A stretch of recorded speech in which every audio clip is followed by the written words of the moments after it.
Hey Virgo, this is your look at the astrology of March 2021. My name is Katie Sweetman and I'm with Empowering Astrology. So let's take a look at it.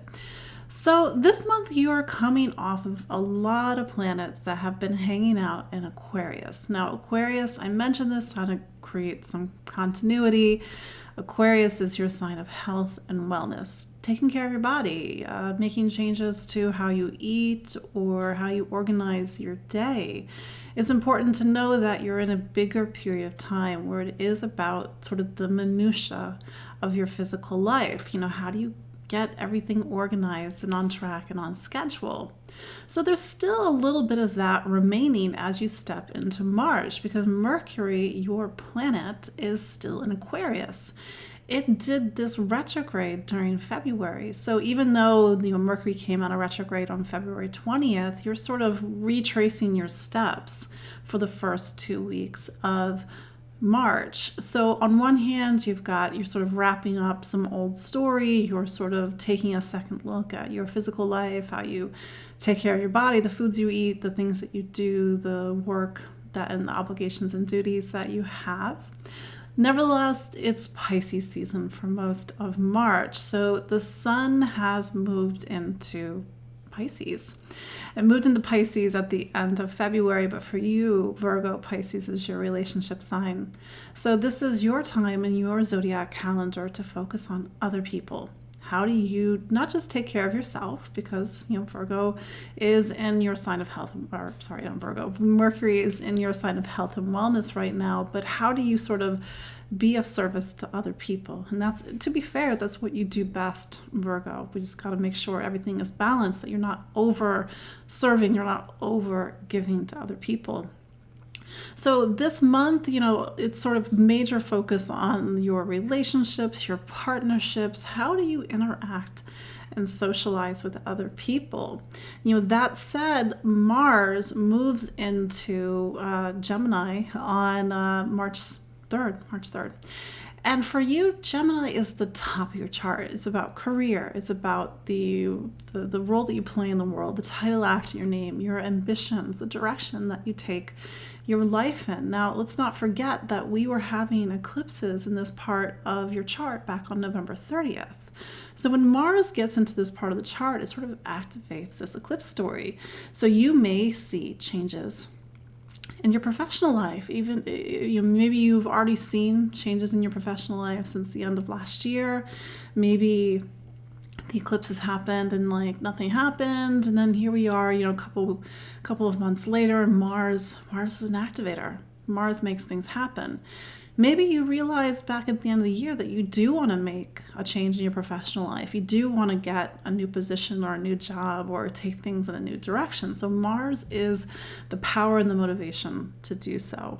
So with Mars at the top of your chart all month long going into April, maybe this is the boost that you need in order to put a lot of focus and attention on your professional life. Now, if you're thinking, well, I don't have work, or maybe for various reasons you can't work, this Mars puts action in a slightly different perspective. Now, if you aren't working but need work, Mars is really going to motivate you to be aggressive. Mars is like the hunter of the zodiac. So you got to go out and get things. If you have different circumstances, then Mars is really going to put some power and motivation about the responsibilities and the duties that you have to take care of in your life. This part of the chart is about your responsibilities on a higher level, as opposed to sort of the day-to-day minutia that you have to take care of. So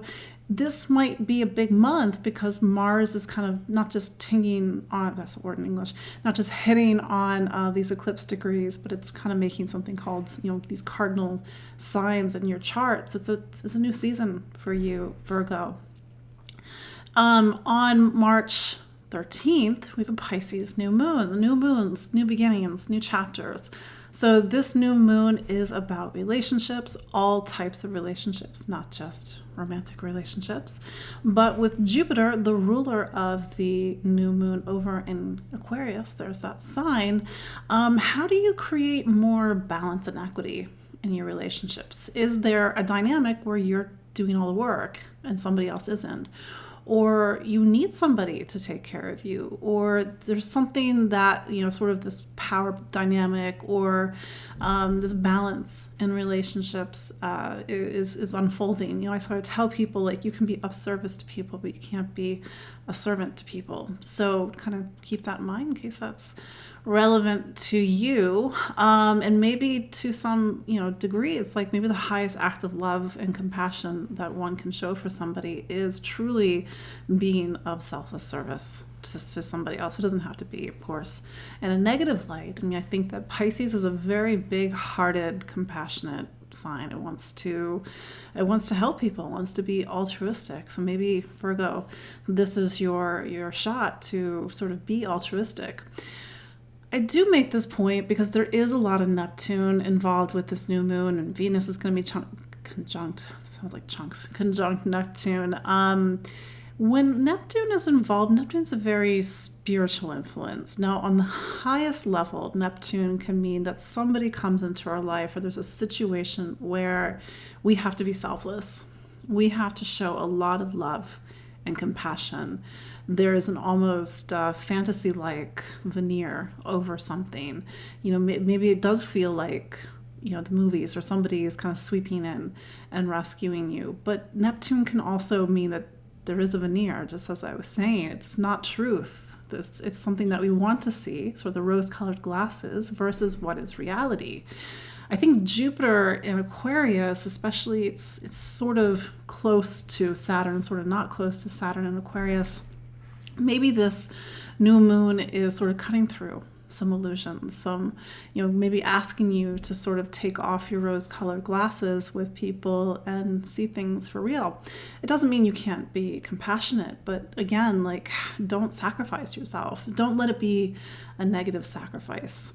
Of course, Mercury, your planet, finally gets out of Aquarius on March 15th. It joins Pisces.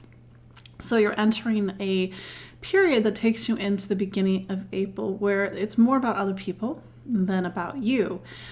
If you are looking for a relationship at this time, maybe this new moon is one of your natural periods for somebody to come in.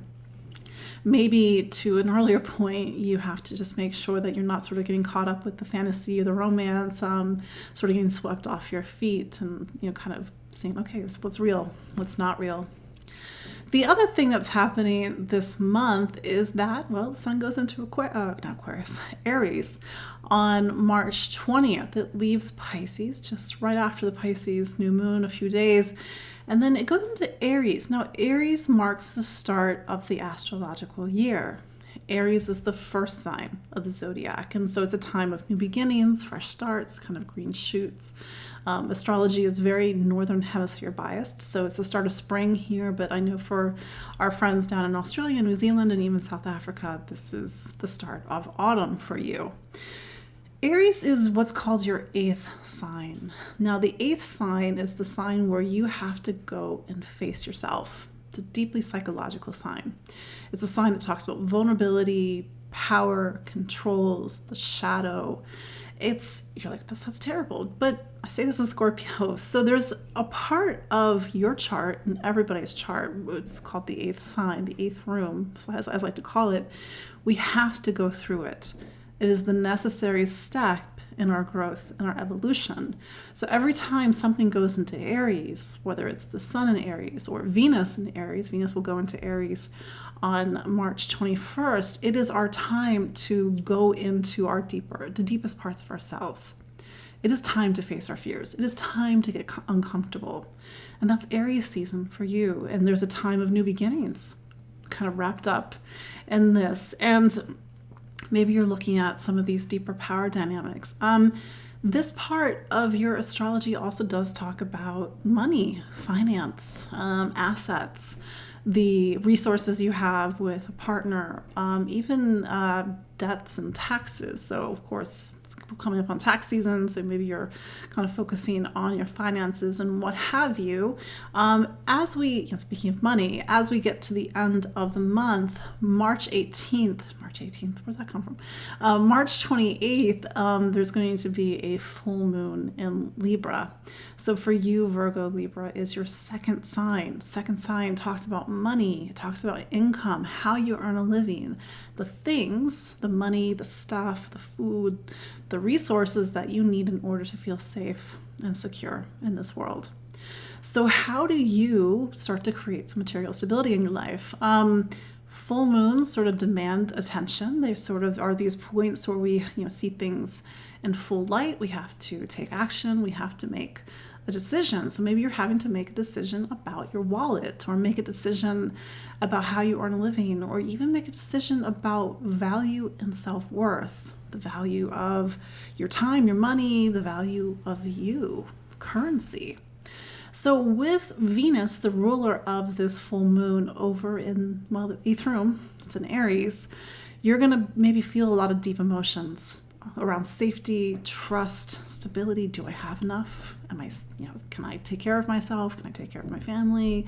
Maybe you're having to kind of face your fears around scarcity or money. Venus will be conjunct Chiron and Aries. So this is going to touch on a deeper pain point. Chiron does represent a pain point in the sky. And there's something about, as you go into April, you have to get really brave and courageous about something. And maybe it means facing the darkest parts of yourself. Maybe it means just sort of getting past your own internal boogeyman, so to speak, so that you can step into some sort of new chapter. But do keep this in mind as you wrap up. Probably it's going to be a big month with all these sort of things going back and forth for you, especially because it's picking up on eclipse energy. We will have eclipses the next couple of months. So the new moon that's on the 13th of March is kind of presages these eclipses that we're going into in May and June. But let's not get ahead of ourselves. That said, that is your astrology for March of 2021. Thank you for watching, Virgo. My name is Katie Sweetman. You can follow me at empoweringastrology.com. I'm on Instagram, IGTV, Empowering Astro. I'm on Facebook, Empowering Astrology, Twitter. So hope to see you all next month. Until then, take care.